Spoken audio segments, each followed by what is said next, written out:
Hello everyone, and welcome back to the Vulnerability Hangover. I'm your host, Nikki, and this is our emotional support dog, Enzo. And today we are going to really be getting vulnerable.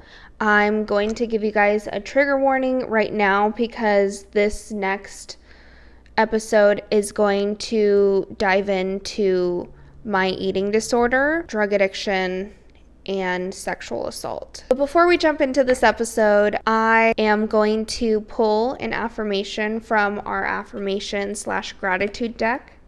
So let's start off this heavy episode with something a little bit lighter. I show gratitude even in the most challenging situations. I swear, like every episode, every time I go and grab an affirmation from this deck, it is so aligned with what we're going to dive into. I am extremely grateful for all of the challenges that I've gone through in my life, and I want to show my gratitude for those struggles and lessons by talking about it on this podcast. And that's the whole reason why I started this podcast in the first place. Also today, we are drinking a strawberry lemon poppy probiotic drink, of course. Now let's jump in. I believe this topic is something that is extremely important to talk about because there's so much more that goes into eating disorders besides what a lot of these TV shows portray. I also know that everyone struggles with eating disorders differently, so I'm not going to compare myself or speak about any other people that struggle with having an eating disorder because it's such a sensitive topic. Everyone's trauma is different, and I want to make sure that I'm being completely vulnerable and talking about my struggles, and I hope that this story or experience helps someone out there, whoever is listening.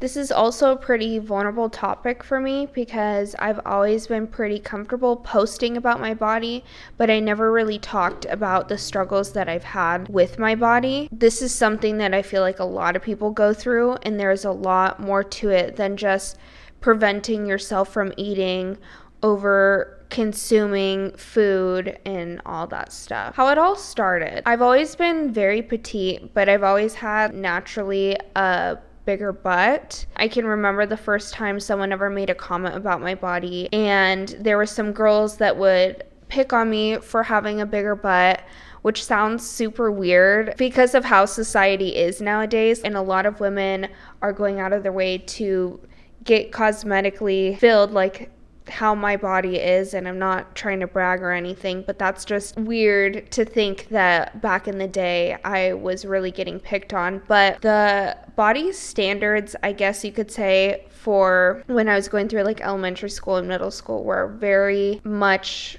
around women being thin. And it's sad that this kind of stuff is portrayed so much in social media and can affect such young women, because it definitely took an effect on me. There was also a group of guys who would make fun of me for being flat-chested, even in elementary school. And I've mentioned it in other videos, but because of that experience, that was like a huge reason why I ended up getting breast augmentations. I will talk about that in other episodes when I'm able to, but that trauma really had an effect on how I viewed myself, and I think that was the beginning of my body dysmorphia.